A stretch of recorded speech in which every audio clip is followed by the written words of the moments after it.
ये जगत पिता है, ये जगत गुरु है, प्रधानमंत्री के देश का पिता है। कोई नहीं हमारे लिए कुछ सोचेंगे तो हम क्या करेंगे, कहाँ जाएंगे।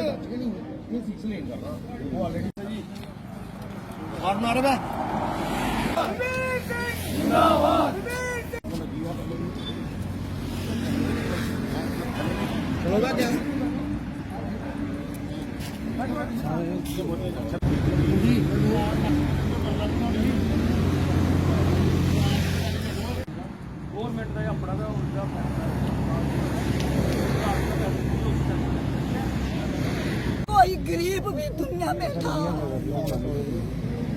जुल्म सितम बंद करो, जुल्म सितम बंद करो। भी इस गल का पता और एहसास आ इतने लोग धरने के उपर बैठते हैं क्योंकि लोगों कहना बड़ा नजायज़ होया था।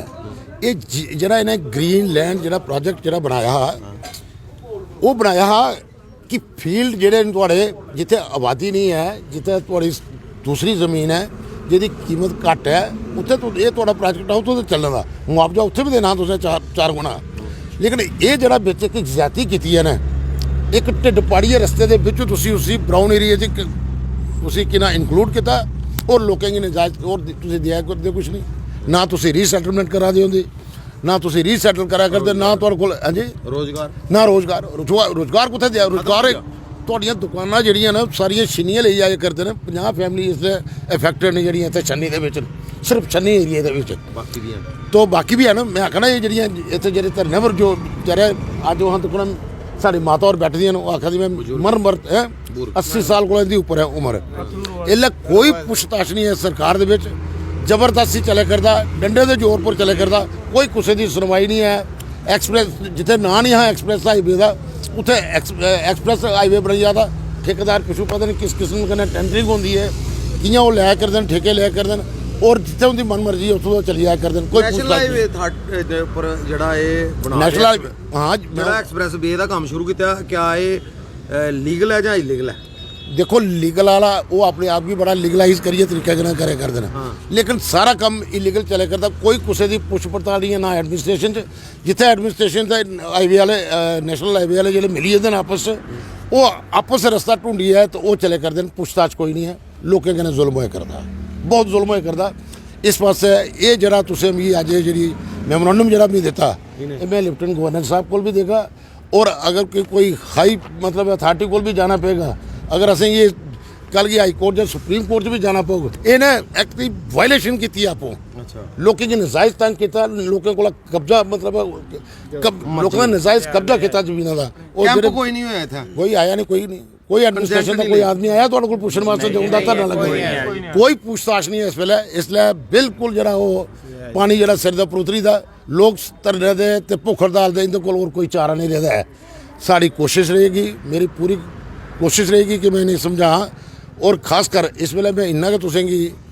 एश्योरेंस दे सकना या मैं कुछ दे सकना तुसें वो ये है कि जरा रीसैटलमेंट वाला कि कम से कम असें गी अगर इत्थों तक कड्ढिया सारियां जगह तुसें खोतियां तो असें रीसैटल भी करो। कोई इस इलाके दे विच कोई जगह दिखी है जिहड़ी सरकारी लैंड है उत्थे कोशिश की जाए कि उन्हें 5-5 मरले की 4-4 मरले की जगह जी कम का क्यों, क्योंकि काम का कारोबार तबाह हुई है। ये तबाह करी ओड़े उन्होंने इनके को जिंदे को 2-2 मैं हूँ पिछे आया दुकानें के उपर, कोई आखा था जी मेरी 10 फुट की दुकान है तो 6 फुट जाया करती है, उन्हें 4 फुट च क्या करना। उत्थे तो 30 साल छोड़ी उत्थे कोई खोखा भी नहीं लगी सकता। लोकें बेचारे करोड़ों रुपये लाइए लख रुपये लाइए तो जगह खरीदी दी वो जी जगह जी जगह वो लै करते हैं अपना 90,000 रुपया वो मरला, उस मरले की जमीन की कीमत इतने 50 लाख रुपया। वो बेचारे लोग वो बड़े परेशान ने इसलिए जेह्ड़े दुकानदार ने जेह्ड़े जिन्हें जगह बड़िया कीमती जगह उसले लियाँ तो इसलिए इं जा दियाँ भोए भाव जाए कर दियाँ। इस वास्ते असीं इसकी पूरी कोशिश करके जिस वेले वैसे मौका मिलता अच्छे हालात होंगे। लेकिन ये तुहाड़ी गल जी है ना एडमिनिस्ट्रेशन तक पुजेगी। मैं बिल्कुल इन्हें कन्नै साथ देना, मैं इनके बिच हैं, मैं बिच धरने बिच आ रहा। मैं पहले आना चाहिए, मैं पहले नहीं पुज सकिया, लेकिन मैं अज इत्थे बहाने करें राहुल जी की यात्रा की वजह कन्नै अस लोग अगे पिछले थोड़े बिजी है। अज जिले मौका लगा मैं इत्थे आया, जिले भी पता लगा भारत जोड़ो यात्रा च राहुल होने भी ये जे मुद्दे कन्नै तुस अवगत? राहुल जी की यात्रा यही है कि जेड़ा गरीबें कन्नै जुल्म होए करदा नौजवानें कन्नै पढ़े लिखे दे युवा कन्नै जेह्ड़ा जुल्म होए करदा और जेह्ड़ी एक महंगाई ने जेह्ड़ा असेंगी परेशान कीते दा मिले कुछ नहीं करदा छड़ा झूठ ही झूठ 2 करोड़ दियां नौकरियां दे वायदे हैं 10 गुना इनकम थोड़ी बधा के आखना तबाह कर ओड़ेआ इस्सै करियै इन्नी दूर दी यात्रा जेह्ड़ी चले करदी है राहुल जी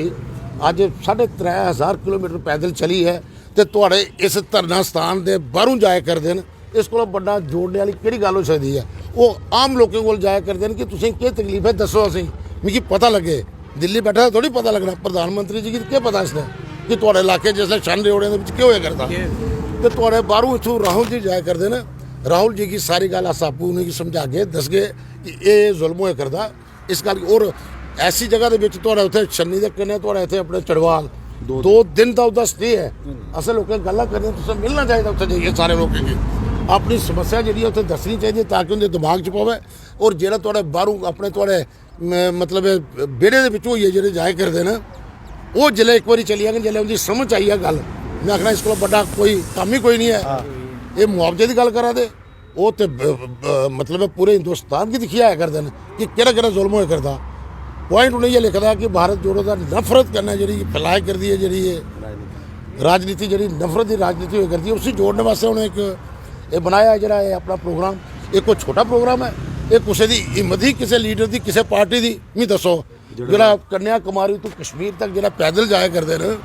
वो राहुल गांधी एक नौजवान है जरा लोगों की जी दर्द जी मतलब लोगों कन्नै जेह्ड़े जुल्म होए करदा वो समझने वास्ते उन्हें जी यात्रा शुरू की है